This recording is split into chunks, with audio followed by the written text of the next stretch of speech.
Hi, everybody, and welcome to the Fantasy Awash with Laura and Josh book club. This is our fourth book. I was thinking third, but it's definitely not. We had Malice, we had Spear, Yep. we had Dandelion Dynasty. Dandelion Dynasty. And tonight we are talking about Piranesi by Susanna Clarke. I am really excited to talk about this book because I read this book a year ago. I then reread it this month. Josh, this was his first time reading this book. We didn't talk a lot about it while we were reading. I kind of just kept being like, where are you in the book? And then would get a little bit of an update. But we've had a few feelings exchanged, but overall, I am very excited to discuss it. So what we usually like to do at the beginning is give our rating for Piranesi. I am going to start here. Hey, Pete. I am a solid 5 out of 5 for Piranesi. I will say, though, the first time I read it, I was a 4.5 out of 5. And the book just resonated with me so much that it became a 5 out of 5. You dreamed about it. I did. I dreamt about it for weeks. And this time again, 5 out of 5. Perfection. Nothing wrong with it. Tell everybody.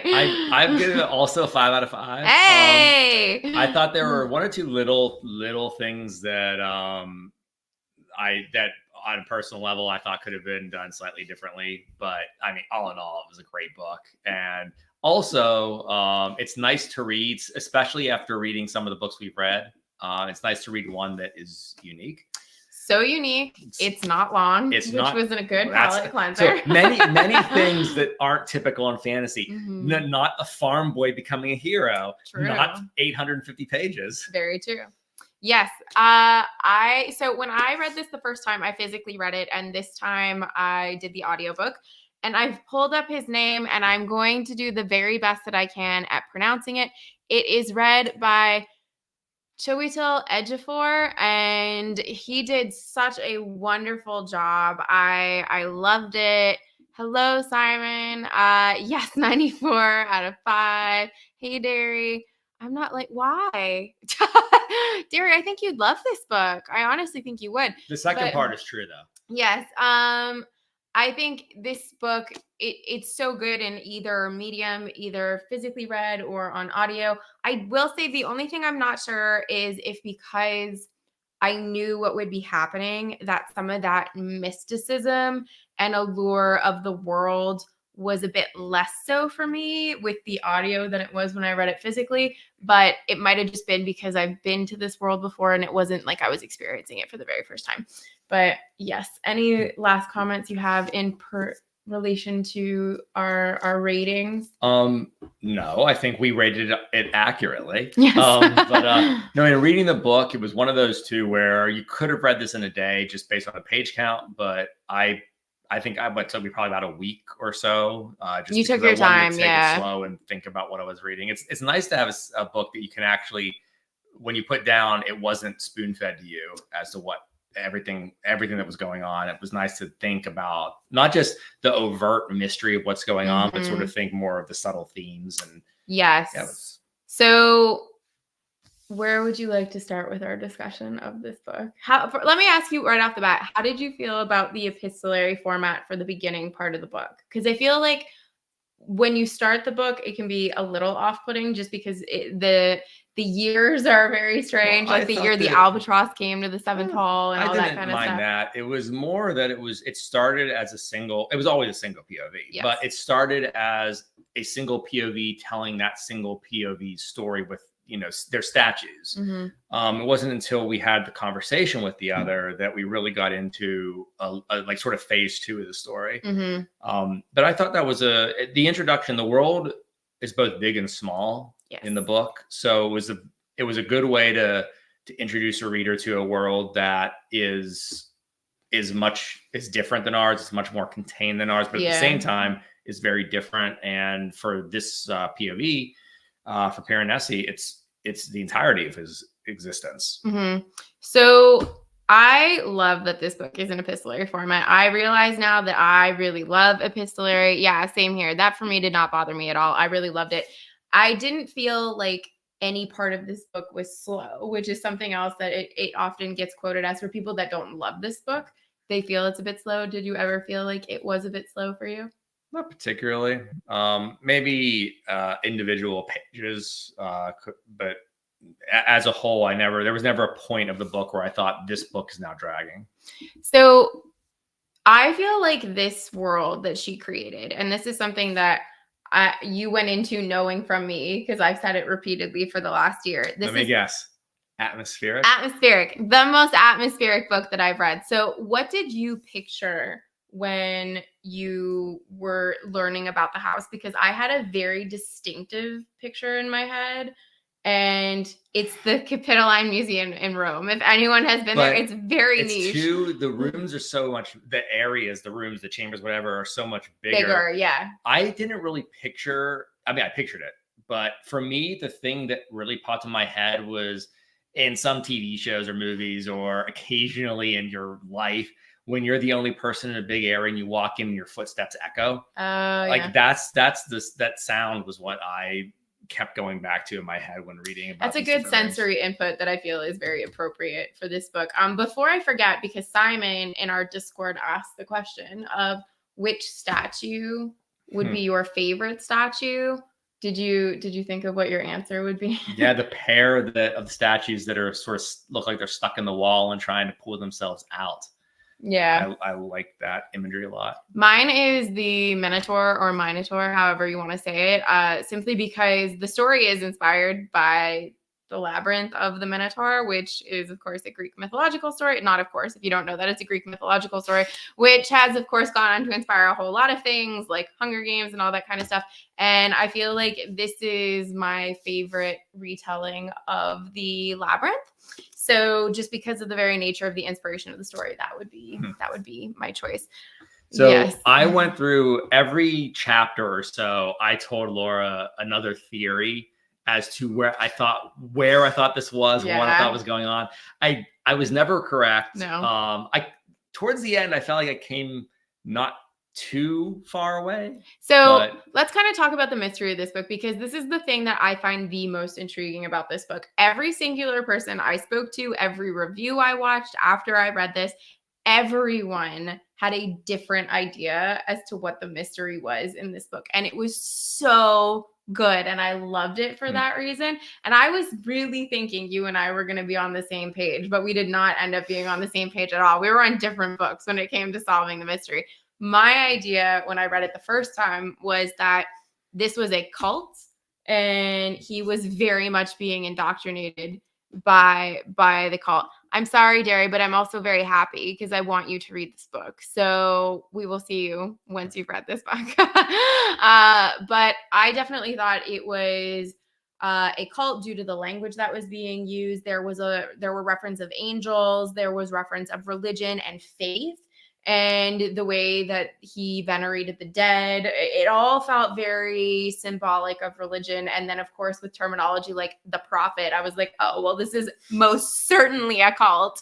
And it wasn't. No, I was by halfway through, once he read the chapter on James Ritter, I keep thinking, who's the actor and who's the character? But John Ritter. John Ritter is the actor. Yes. So poor James Ritter, that's when I thought that Piranesi is the second iteration, and this is all going to be in his head. Like when he sees the other come into his world, it's truly the other going into the room that he has this poor guy locked up. Also incorrect.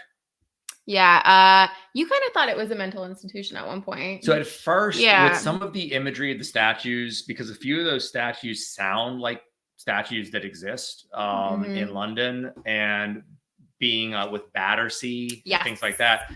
I thought really early on, I thought somehow this maybe some sort of like post-apocalyptic, like he's in the underground of London, or, you know, some buildings that have windows that look onto each other because he saw the other from across the way. But that was, I disabused myself of that notion really quickly after a few more pages. So you kind of had the idea initially that the other was a good guy and that he was sort of helping him. Oh, maybe I miscommunicated. Yeah, you 100% miscommunicated. Yeah, I never thought that. Okay, yeah, because it's like the second we met the other, I was like, this guy. His name is the other. This guy. I don't care. I don't care what his real name is. He's introduced as the other. Yeah, I mean, the other was a doctor on staff. That's an interesting theory. I thought he was the cult leader until the prophet showed up. Yeah, I think that very much makes sense. Basically, I think for me, the real mystery in the end was mind versus reality, and just what was. But it seemed like that ended up also not being, because it just, this world did exist. Right. So one of the things that I really love about this book is that there is that blurred line of what's real, what's not real. Does the world exist? Does it not exist? And I am of the firm belief that the world does obviously exist with with the book ending. But one of the things that I thought really interesting is the idea that you lose parts of yourself to the house and to the world, but the core of you seems to stay. And that's exemplified by him with his journals. So I love how that kind of becomes a revelation throughout the story, in that he is a journalist, but we don't know that until much later on. But he writes everything down. He chronicles everything. And I loved that, even though what? No, I just That's very, very accurate. I would totally get on board with that. But I really love the idea that the house can strip away your memory, but it doesn't necessarily strip away the core of you. And at his core, I felt like Matthew Rose Sorensen was a good person, maybe not as good as Piranesi was as a person. I think that the house in many ways probably made him a nicer person, just based on what we learn of Matthew Rose Sorensen later in the book compared to Piranesi. But how did you feel in terms of what the house can do to you, to his character, and like stripping those layers away? I mean, I thought that it was actually pretty bad. Yeah. I mean, it's he lost who he was. His family lost their family member, and he had to then rediscover, or once he re-entered the real world, he had to rediscover how that world existed. I mean, there was a passage where he starts thinking about what could this world look like about halfway through the book. He's like, obviously, based on these conversations and based on my evidence, there could be up to 50 or maybe even 75 people in this world. That was such a so I think that's it was pretty sad that the house, maybe without going into which world was superior or why, but I mean, it took away everything that he ever knew, which usually a good situation wouldn't do that. Right. No, I don't mean it in the sense of a good situation. I think it's interesting that it doesn't take away the core essence of who you are. That's why I'm saying it's like sad. It is sad. And I mean, one of the things I think that exemplified that so deeply is when, so he has such a distrust of 16, right? He's so willingly following whatever Catterley, aka the other, says to him. And this is also why I thought it was a cult, because he would just disregard anything that the other told him to. So when he finally has that conversation with 16 and she says, would you be willing to come meet Matthew Rose Sorensen's family?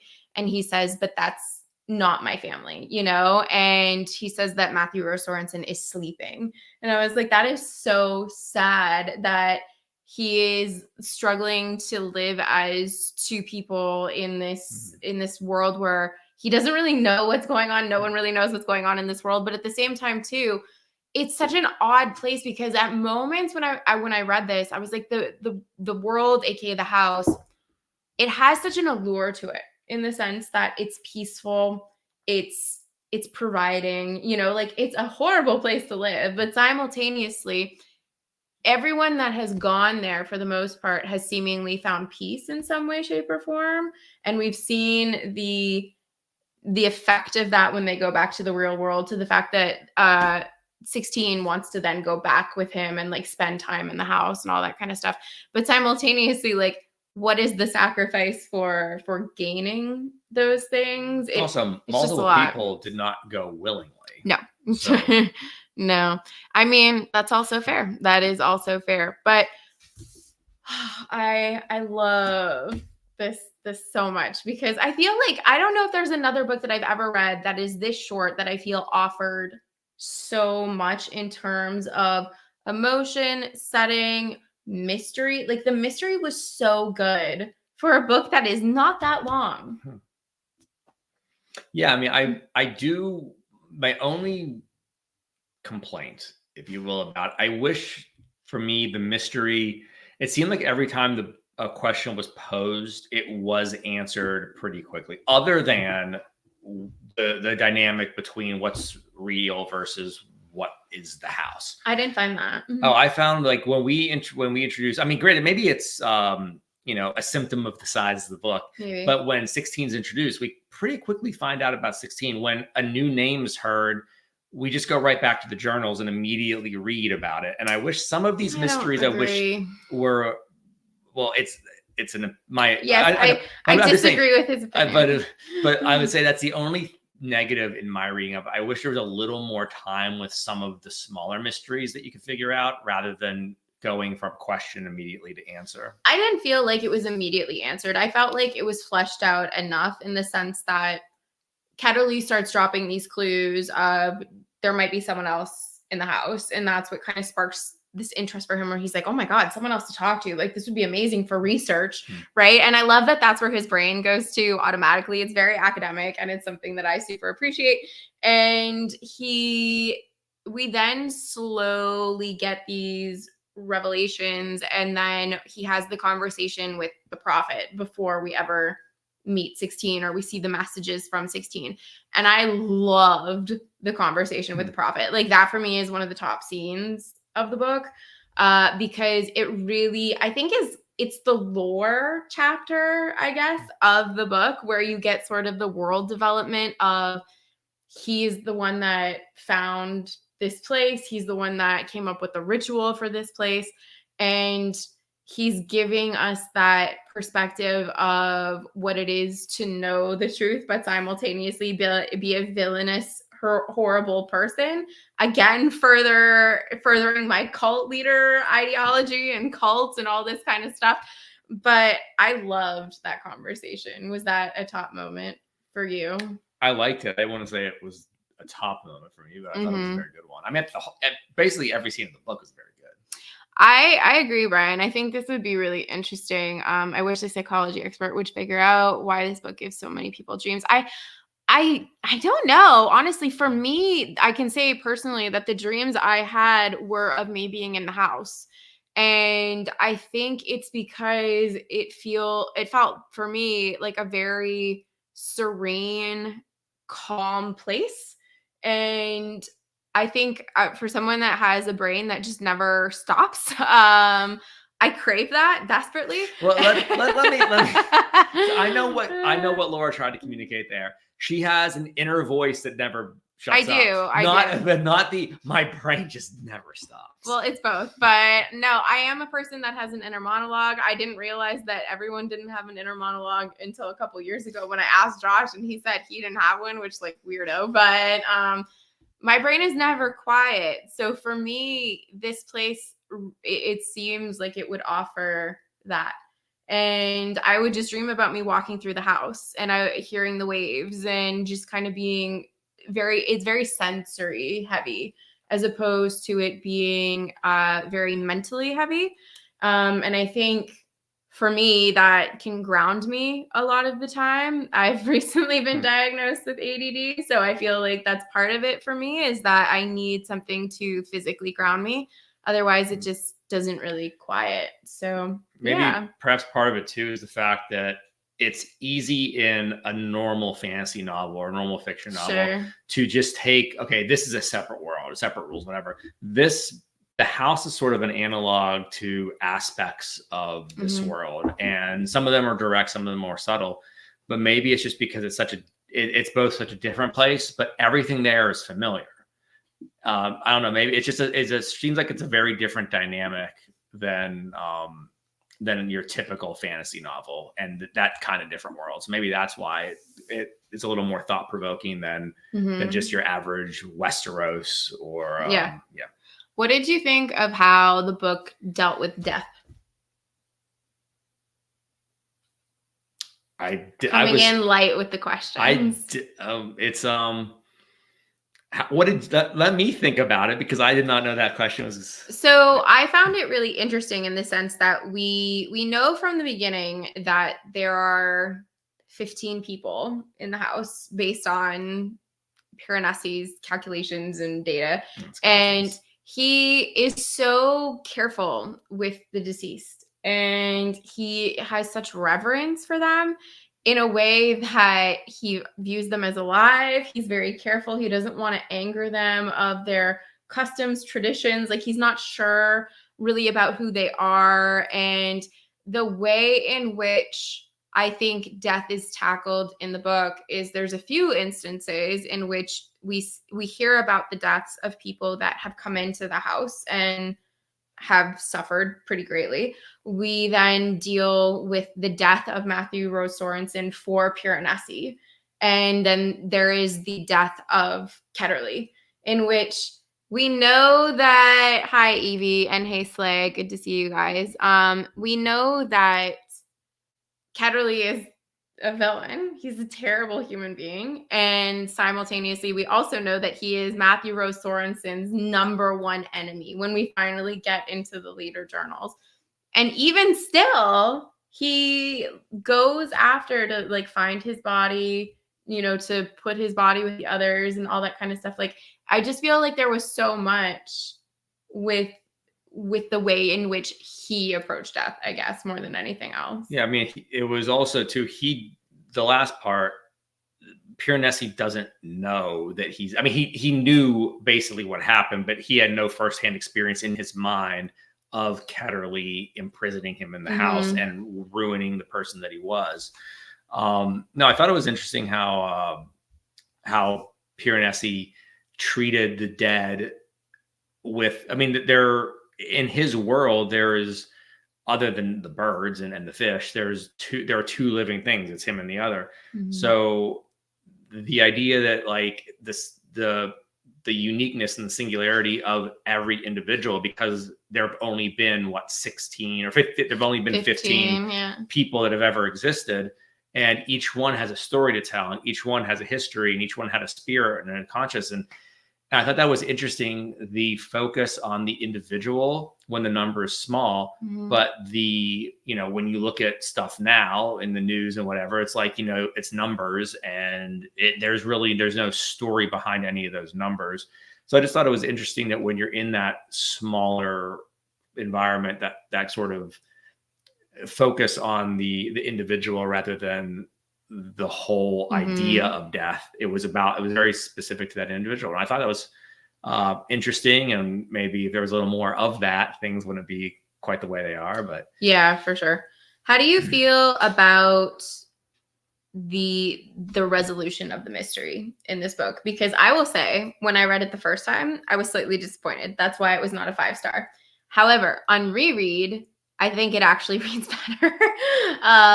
But the clues and breadcrumbs that she kind of drops like really early on, and how that weaves itself throughout the story. How did you feel about that? Again, we're going back to my opinion on this, but much like some of the smaller mysteries I felt were solved, or at least the answer was put out there a little too quickly, I do wish the book ended. It seems like, and there's obviously interpretation and there's a lot of questions still, but the general the general idea seems to be that this world exists and it's sort of separate but connected to ours. I wish there was a bit more ambiguity at the end. Really? I do. I think sometimes writers can get lazy when it comes to not answering questions and just saying, well, that's the mystery. But the whole point of this book and the excellent writing from Susanna Clarke, I feel that the whole point of this book was that mystery. And I wish there was just a little bit of ambiguity there, just to not point us quite so easily towards that answer, and have maybe a little bit more, was this really in his head? What parts of it were in his head? It just, I mean, if there was that and it wasn't quite as clear cut as I'm making out to be, maybe that's something on a reread I'd pick up on. But for me, on my first read of it, it seemed that it was a pretty set situation where not just Piranesi, but outside people also, like Ritter and the investigator, what's her face? Sarah? 16. Her name. They all know this world exists and how to get Sarah to it. Raphael. Yeah, Raphael. And I just felt that I would have liked a bit more mystery at the end. So I feel like for me, the mystery is a good amount, but there's also different mysteries that are going on, I feel like, in the book. So for me, the very first mystery starts out with the name of the year. And then simultaneously, he says the days of the week in which he meets with the other. And I was like, why is it that we have a year that isn't a number, but we use day of the week names? Like that for me was my very first thing that I was really interested by. But really early in this, sort of what I'm talking about, like really early in the book, we get a journal entry or something where it says 2011, 2012, the year the albatross visited the Minotaur. That's not that early in the book. That's pretty early. And then we also, again, pretty early in the book, have this notion introduced that the house causes you to forget. And so I thought that sort of, again, putting those two things together, it seemed like, okay, this person arrived in 2011 and by 2013, they lost enough of their memory that those numbers 2011, 2012 didn't have meaning to them. So they started attributing meaning based on events that they've experienced within this little world. I didn't view it that way personally, but I also felt like an appropriate amount of time had passed because by the time we meet the other, I was thinking, okay, we need that someone else has to come on screen at this point was my feeling. And it's in that first interaction with the other where he drops Battersea. And then Piranesi starts telling you about all the gifts that the other has given him, like sandwiches and shoes and things like that. And you're like, okay, well, if he's living in the house, why is the house specifically ham sandwiches? Yeah. And it's like, there are no pigs anywhere in this house, to my understanding. It's birds and seaweed and fish. So there's immediately that intrigue of why is it that one of them is getting so much more stuff than the other? And then simultaneously, why is it that one of them is getting things that clearly aren't pertinent to the house?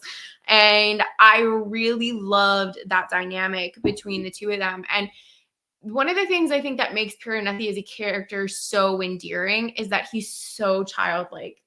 And he is just so desperate to want to please, to help.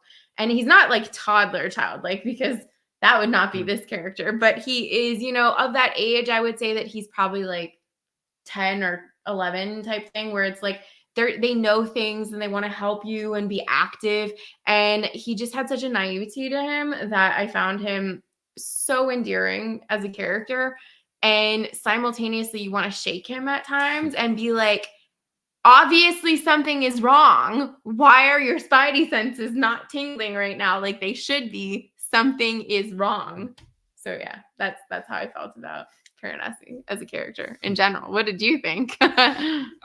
Same. I mean, I realize he has no frame of reference to realize that the other is bad. Yes. But yeah, again, it was interesting to see just how there wasn't, I don't know how much, I guess we can chalk that up to another mystery, was how much manipulation occurred from the other to get Piranesi to believe everything he said is just gold. Mm-hmm. And maybe we find the answer out. It's not really manipulation so much. It was just a situation that was forced upon him by the other.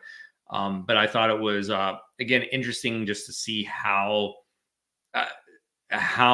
he slowly started realizing that maybe the other isn't 100. Well, it wasn't that slow. It was fairly quickly when he started, after he talked to the prophet, you realize maybe the other isn't quite as good or correct as I assume. I think that maybe sometimes that would be helpful, but I think also it's good to have a skeptical nature with people.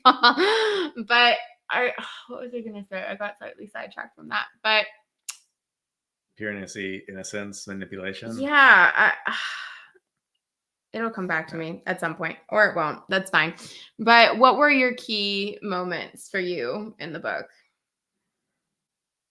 I mean, what was your key moment? Again, I want to have time to actually think about I think if I would pick 3. I think when he has the conversation with Sarah Raphael, and the like affirming conversation of you are Matthew Rose Sorensen. And he has that heartbreaking moment of saying, I'm not Matthew Rose Sorensen. Like that just ripped my heart out because the house is altered him, but it's like I got stuck in this dynamic of my brain where I was like, do I blame the house or do I blame Ketterly? Is it a combination of the two? And like I always blame Ketterly, which I think is fair, but simultaneously the house seems it's like it's a force of nature. Exactly. Almost. It's this weird entity that I don't think is intentionally harming people type thing. I think is it an entity or is it just like a hurricane is not an entity? Sure. Because I mean, it's Piranesi ascribes an intelligence and an intent and a consciousness or whatever to the house. Yeah. He ascribes a life to the house. Yeah. Whereas I just, this is almost to me like a different dimension that the human brain isn't programmed for. So that's why there's a level of, I don't know. I almost view it as an entity, I guess, because of the fact of the way that in which he describes it. I'm like, the house is alive and it feels almost sentient to me, and due to the descriptors that Piranesi gives. And I feel like if I'm viewing it from his perspective, it's almost like the house makes decisions, even though it doesn't. I don't think that it does. That's what was interesting, because I thought that this is someone much like early man tried to, saw, stars in the sky. And they knew, okay, they did not know that those are hundreds, thousands of light years away, balls of burning plasma. They didn't? Yes. But at this, so they ascribe 1,001 different tales and myths and meanings to them. And that's exactly what Piranesi's doing to this house. The house, I never thought that the house was alive. I mean, it didn't provide anything. It just had these things in it. Right, it has them, but I think it's because I can view it from two perspectives. I view it from the Laura perspective, which is more in line with what you're thinking. But then when I was reading it, I was viewing it from the Piranesi perspective, in which he feels the house is alive. He feels that the house provides all of these things for him, that the house will take care of him. He's hungry, so there's fish. He needs things. The house will provide them, or the house has provided the other to provide them for him. So I think that, going back to the original thing of moments that really stuck out for me, that being the conversation with Raphael being the first big one of just being like, what has this house done to this person? And watching him be okay with it will simultaneously not be okay with it. Like the two parts of himself being in a constant battle with each other until the one side just gave out. Felt very heartbreaking for me. So that would probably be my number one, but we'll get to the other ones later. So for me, if I could select, I think that the sort of duality, I feel like a lot of this book is about mindset and what reality you choose to see. And I know that's not what happens. I just feel like that's what I took from it. Mm-hmm. So for me, I think it's the very last page where he's passing this guy. I remember the description of this older guy that has broken veins in his cheeks and stuff. And he looks at him. He's like, there's a statue that looks just like you in the house with a crown. You're a king there. Mm-hmm. Like, don't be downtrodden. Like, you're a king. And I just thought that was an interesting end. I think it was the next to last paragraph or something in the book. I thought that little vignette right there was really spoke to just these two very different worlds and how there could be such similarities and such differences. And I don't know, when I read that, I thought that was that stood out to me more than anything, I think. Yeah, I like it. It led me to further questions, I feel like, because I then started thinking, okay, is every single statue a representation of something in our world? And obviously, like, minotaurs don't exist. So I kind of got caught up in that. But I did like the idea of earlier in the story, again, with him kind of thinking that the house provides and teaches him things, and that he looked to the statues for education. And he said, I know that trees don't exist in this world, but there is a statue with a tree, which I thought was so interesting. And like, again, you're screaming at him going like, obviously you know that because you've been to a place that has trees. That's the other, I was thinking there was one I was forgetting. It's part of a conversation I love when he was talking to Raphael, and she said something about how these statues are just representations. they're not the real thing. And he took offense to that of Yeah. why does that doesn't necessarily make it lesser. I really like that. I think that scene is the other one to me that little conversation they had. I love that also one stuck out. too. And that scene specifically, this is so niche, guys, so I'm really sorry. That scene made me think specifically of one statue. And I would love if you could guess what that statue is, but I don't know if you're going to. Like, what do you think I would pick? See, the problem is I would take half an hour to think about this, but that's not good viewing for everyone watching. So there's this one statue, and it's called is it the one where he's being no, go ahead. It's called the Dying Gaul. And that's not what I was thinking of. It is the only statue, for my Roman history nerds, you're learning this right now, of a Gaul. Everything else is, of course, of the victor, who are the Romans. It's not the perspective of the people that are being defeated. And it's this statue of this man who has fallen. He's got a wound. He has a wound, and he's crying. And it is such an evocative statue that we've seen. It's also, too, it's interesting because this was done by Romans, and it was of a defeated people. But the person, while they're wounded, they're dying, they're defeated, there's still a nobility to them. Yep. The guy's like very strong and muscular. The look on his face isn't one of defeat, it's one of defiance. And it was just an interesting piece that, despite sort of the propaganda of these people are lesser, this is one of the very few pieces that we're aware of that portrayed them in a really positive light. So I thought of that statue when reading that scene because I was like, I think statues can convey so much. Art conveys so much, right? I mean, art is what we're talking about right now. It's literature, it's paintings, it's sculpture. It's everywhere in our world. So for me, I loved that moment between the two of them. And I was very much on his side in that, where I thought, yes, just because it doesn't mean that emotion isn't real. Like the statue itself, of course, is not real, but the emotion that it is conveying, or that the viewer then feels from looking at that is real. So I really also loved that scene. So very niche thing, but you can look up the Dying Gaul statue if you are interested. I actually thought of a Doctor Who episode. It is a Matt Smith episode where Matt, Rory, and Amy get trapped in this hotel where each room is a different nightmare. And it is a great episode. Highly, highly, highly recommend. Funny you say that because there's an episode of Next Generation that is widely regarded as maybe, other than like the overtly racist episode, that's widely regarded as like the worst episode, where they're trapped in a hotel as well. There you go. I love the reference. Yeah, I mean, there's good stuff in this book. It's so good. So what are some other key things that you feel stuck with you from the book? The process of learning and the process of ascribing meaning to what we see around us. Okay.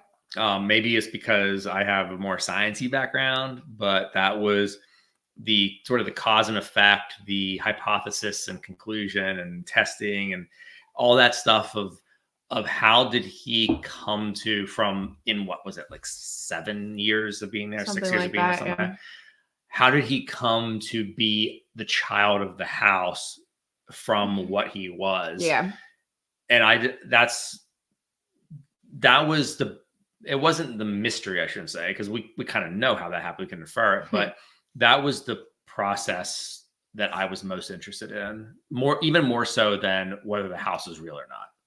It is this book, yes. It is definitely that. I think that's a good way to go about it. I did like that it was methodical in the way in which he tried to solve the mystery himself. And I loved the digging through journals. I absolutely adore that. I am not a journal keeper, but my grandmother was a notorious journal keeper and has just boxes of journals. And I'm like, someone's going to have to go through these at some point. But she detailed every single day And I feel like it was very similar, but it comes in handy, guys. If you get trapped in an alternate universe, exactly. It comes so in handy. And you make sure but the one thing you take to that desert island of an alternate universe is your box of journals. Yes. So what did you think in terms of communing with the world, in terms of Piranesi communing with this world, the other communing with this world, and then his experience back in the real world? We can talk about I can't remember his name, but the man who was claiming for years and years that it was real, and then he brings him back in the end. Wasn't that James? Was it James? I think it was James Ritter, because he was still alive. Yes, then it is James Ritter. And he kept wanting, because he couldn't fit in the new one. Exactly. So I think that was him. So yeah. I'm sorry, what was the question? Communing with the worlds. How did you feel? I mean, I think that it's something that's a question that's been asked in other fictional universes and works, about what happens when someone's put into a situation that is so foreign to them. And I felt that he coped with it. And this could be because 7 years ago he was in this world, and there's still, pieces of that within his psyche that he's just not aware of. But I felt that his return seemed smooth for, what you'd expect, for his entire reality changing.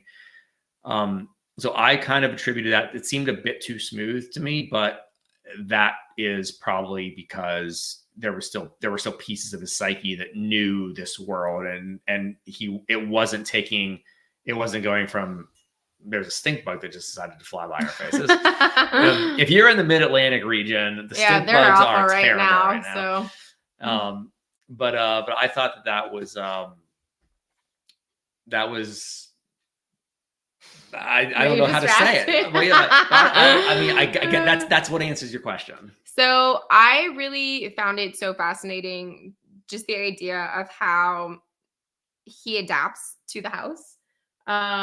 This is not someone, when you learn who Matthew Rose Sorensen is, he's not someone that I would have pictured as rather maybe industrious or, self-sufficient in that way, as many of us that live in our modern world would not thrive being thrust into an environment where we have to use seaweed for shoes or fish every day if we want to eat, and all of that kind of stuff. So I thought his interactions with the world were really interesting, and his adaptability was really fascinating. And also how Ketterly, despite so desperately wanting to get knowledge from the house, like constantly felt like an outsider. Like he would never adapt to the house. He knew the risks of being in the house for too long a period of time. But he just, he was there for such brief instances of time that it would have been interesting if he had maybe tried to be in the house for a while. I don't know. Like, I feel like I would have liked a little bit more on that. But I did find it interesting how he would lean back into that idea that it was ritualistic. And that's how he would be granted the information from the house. Whereas with Piranesi, he felt like the house would just give it to you if you were there. So, yes. So Simon asks if we think that Piranesi is broken or enlightened at the end. And I'd have to say broken. I think that because he started as Matthew Rose Sorensen, and he ended as Matthew Rose Sorensen, having had 6 years of that life taken and shifted. Had he ended up back in, I mean, I guess he could come and go, but to me, it reads that he is in this world, in our world for the most part. So I would say that the house took more than it gave him, because frankly, applicability, when he tried to buy something and he said, well, I'll just take it. Then when you need something from me, just ask me for it. Like, that's not how the world works. Yeah. And so I think he's going to have a tough time. I think it's a combination of both, honestly. But of course, it's a combination. So if I had to pick, I'd pick enlightened, which is very fitting for our natures. I would go with the slightly more optimistic one. But I think it is enlightened in the sense that if we're looking at it from both lenses, obviously he is dealing with an immense trauma, and that is a really terrible thing. And I wouldn't say that that makes someone enlightened to experience trauma. But I think that if we're looking at it from the perspective of Matthew Rose Sorensen was an investigative journalist, he wanted to write this book on this specific thing, and he got the knowledge he was looking for, whether it was in the way that he wanted to or not. Well, But he did, because he had questions. He got the answers to those questions. He experienced another world that in many ways offered him things that I would say his original world of Battersea or wherever he was living at the time didn't necessarily offer him. And we know that because he continues to go back to the house. The house obviously offers something to people that they find tantalizing, because we see that with James Ritter wanting to go back. We see that with Raphael wanting to go back. But that's not necessarily a good thing. It's not necessarily a good thing. But I believe that enlightened, for me, the meaning of enlightened is to possess more knowledge. And I think that he possesses more knowledge than he did at the beginning. As Matthew Rose Sorensen, he has a stint of being two people, and I think he will probably continue to be two people, but I think it's a balance of both, but I think it is that. So what I just said, that's not necessarily a good thing. This is exactly what I was thinking of. Yeah, so. I think it could be for trauma, and that's what I'm saying. Trauma isn't an enlightening thing. Like, you don't have to go through trauma to be enlightened. But I do think between the two, I'd probably, again, they blur and blend into each other. So it's hard to distinguish them, I think, completely. But I have a separate question. Hopefully it'll be a bit lighter than the last one. Yes. So an amnesiac Pan that got trapped in the flooded labyrinth. That's a great take on it. Secondly, I'm assuming that the cover here had something to do with that. Yeah. What is the significance of the satyr on the cover? Which, by the way, my daughter keeps pointing to that and saying, Dada, Daddy. Which I don't have cloven hooves on my feet. So. But you did used to have long curly hair. So I think, and obviously a tail. So and I don't play the horn either. But what was the significance of, with just the cover art? I'm not quite, if there is, I clearly didn't catch it. I think it's just a statue in the house. But like, did that statue have some sort of meaning that I should have picked up on? I don't think so. Okay, well. Yeah, that wasn't really anything I picked up on, but obviously, like, the column is a nod. All of it is a nod, I think, to the inspirational story and the wave of the Minotaur. At the bottom, it looks like the waves of the house and stuff like that too. Yeah, exactly. But so still, I thought that there would be a little, maybe I missed something, but it's not.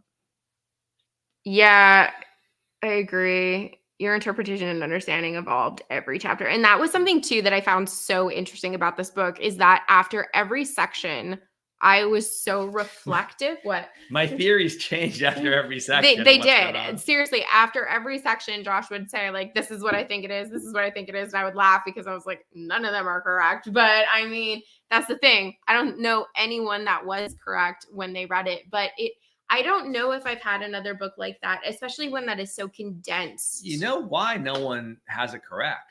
Because no one just says, yeah, what we're reading is after what's happening. Yeah. Everyone thinks there's something bigger, deeper but thing. No, it's just, that, like it says, the house makes you forget things, and the house just exists, and the world just exists. And no, maybe that's the most boring theory, but hey, it's the truth. Yeah. Chris thinks he's definitely broken. Yeah, he's forever changed. He won't be the same way again. Exactly. Won't be. There you go.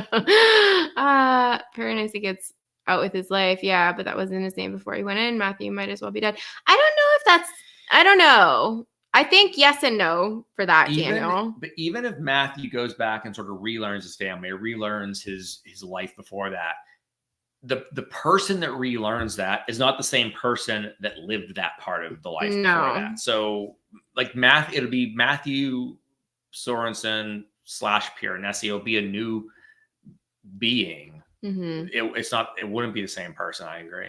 Yeah, I actually thought this too. I definitely thought the satyr was going to be Piranesi. I went into the book blind, which is how I recommend pretty much everyone go into the book, because I think it adds to the experience. I even said to Josh when he was opening before he opened the book, I said, don't look at the chapter titles. Just skip it. Which was really difficult to, just skip that page. But I think it's a good way to go about it, honestly. Yes, Piranesi, exactly.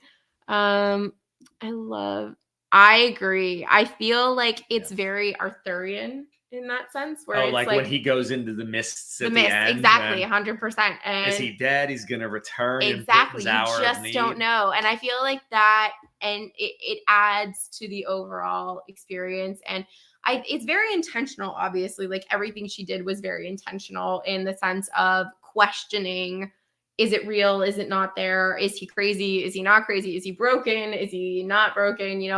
There's so many questions that you could ask at the end of the book. And I think that no matter which interpretation you have at the end, that all of them are valid, because it could be read in so many different ways depending on what your personal experience is. And I think that that's something else too that adds to the story, and I think can lean into the mystery for people. Like, I grew up very religious, and I'm not religious anymore, but for me, my religious experience and my religious journey felt very similar to what he was going through here. So I was like, oh, I feel like this is very similar language, so I'm pulling from my own history and imbuing that into the story. Whereas I feel like everyone reading it could pull something from their life and kind of put it into Piranesi and experience it through him, because he has that childhood innocence about him. It all blends. Yeah, I was confused by that at the beginning as well. But as soon as he mentioned Battersea and like common things, I was like, he's definitely human, I would think. Yeah, like after you got into it a little bit. Yeah, exactly. So the cover threw me. The cover that's if there wasn't a satyr on the cover, I probably would have interpreted the first chapter a bit differently. I don't know. I love the cover, and I mean the interior art I think is probably more fitting with the shells and stuff. But the naked hardback cover is so gorgeous with the pillars and the columns, and again the satyr here. But I think this is such a beautifully written book of the books that we have read for book clubs thus far, which is 4. This is my favorite. Without question. I love this book so much. It's so refreshing to get a book that's done so differently. Mm-hmm. That's also, it's different, but it's sort of a natural difference. It's not someone just trying to be different for the sake of being different. Mm-hmm. Which we've had too. We had Spear, which is a fairly standard, if you will, fantasy story, but told very differently. And then you have this one, which is just Piranesi is just its own thing, which is another little plus in its category. Yeah, I already want to reread it. I think I will probably reread it once a year, just because it's just beautifully written. And I don't know. I've had 2 books since I started this channel that I gave ratings to that have then since increased in my mind. This is the first one. And it has just been a book. I don't know if there has been a book more so that has stuck with me randomly than this book. I don't know exactly. I can't pinpoint what it is that sticks with me so much from the story. If it's the characters, the world, the setting, the mystery of it, I don't know what it is, but something just speaks to me in this book. I absolutely adore it. How about you? I got to look at the list of books I've read this year, but it's probably the best book I've read this year. Yeah. But shots on 70 minutes, Josh. Hey, listen, I thought it was a really good book, but I'm just saying the fantasy story that takes place in the background of that is I'd say it's a more typical fantasy story. Yeah. It's just told in a very different and good way. Whereas this is a very different story and told in a very different way. Sure. Chris's idea here is pretty interesting. I thought the book overall was about the dangers of living in the constructed reality of others and how it affects the way we perceive the world and ourselves. I think that's true. And by the way, just missing you. When it comes to Simon Jimenez, I'm taking no chances with you. No, I agree, Chris. I think that that's a really interesting way of looking at it, because he is living in, I think you can almost argue he's living in several realities when he's living in the house. He has his reality, which is his relationship with the house. He has the reality of what the other is presenting for him and in relation to the house. He then has the reality of what the prophet tells him in relation to the other and the house and to himself. So I completely agree. It's very structured and interesting if you're going to look at it in that way. I thought one of the big themes was the cost of seeking knowledge. Absolutely. I think that there is a big cost in this book for seeking knowledge, which is why I am personally of the opinion that he is enlightened. Well, it's a cost, but it's a cost that he didn't choose to pay. No, he absolutely did not. But I mean, he was seeking knowledge of the person, not of the he was seeking knowledge of all of it, really, because his interview with Ketterly is prompted because he's interested in the prophet, whose name I have here because I just refuted him is the prophet. It's Lawrence Arnsales, and he wants to understand the motivation of the world. Right, but I mean, but he goes in, he doesn't think this world's real.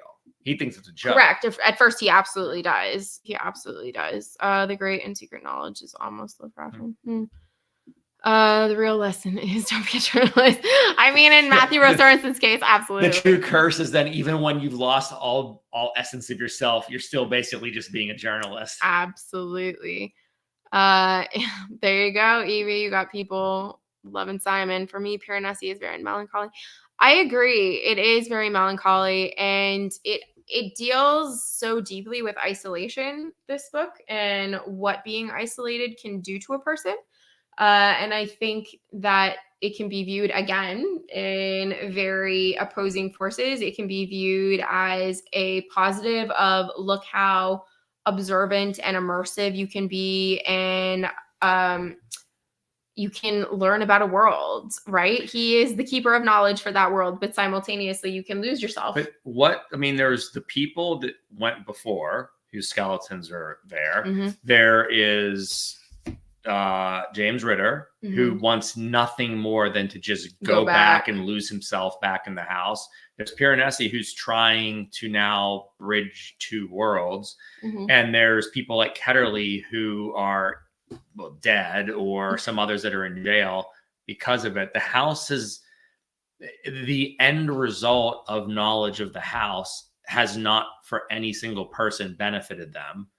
Unless like maybe someone achieved some sort of enlightenment before they died, but that's also, they, that's probably not the best thing for the people that knew them before they went in there. I agree. So overall, we had a very positive experience with Piranesi. Josh and I can remain married because I was very worried that he wasn't going to love this book, because I've been raving about it for the last year. We already differ on enough when it comes to fantasy and sci-fi. But Piranesi overall, such a wonderful book. I highly encourage people to reread it. And if you are curious about the audiobook, it is one that I definitely support people listening to. I think the world as a collective unconsciousness of the world being eroded away by time. That's interesting. I could see that. I could get behind that. But we have our book for October, and if you are interested in voting for the books that we read or being part of the suggestions, hi Murray, come here. Everyone, this is, as you probably know if you've been around, Murray. You can join our Patreon because that's where that happens. So we have a different sort of fantasy book coming up for next month, which I am really excited about. I have read by this author before, but Josh has not, but I have not read this book. And we are going to be reading Mort by Terry Pratchett, which is keeping, I think, in theme with the season because it is book one of the death books for Discworld. So I am excited to read this. I am so curious what you are going to think about Pratchett's style of writing because it is humorous, and that is typically not Josh's thing when it comes to reading or in general. I'm just kidding. But you tend to prefer a more serious fantasy setting than something like this. So either way, though, we are super excited to read more. I am excited to get back into Discworld because I read Going Postal last year and I haven't read anything since just because the TBR gets busy, as people know. Thanks, Brian. Anytime. But once again, if you would like to come hang out with us in our Discord as we read it throughout the month, feel free to join the Patreon because that's how you get access to it. But thank you all so much for coming to hang out with us and discuss Piranesi. All in all, incredible book. I'm so happy that you loved it. I'm happy that for the most part, everyone in our book club that read it, I think the lowest rating was a 3.5. We've had multiple people say that this isn't something that was normally in their wheelhouse, and they are so grateful that they read it because it's opened their mind to maybe trying different books and different genres of books. So all in all, a really wonderful experience. But as always, thank you guys so much for spending your time with us. We hope that you have a wonderful rest of your Saturday. Simon, enjoy New York and have a wonderful rest of your trip. And everybody else, if you're watching us on a replay, let us know in the comments down below what you thought of Piranesi. And we will see you next month to talk about Mort. So have a great weekend, everybody.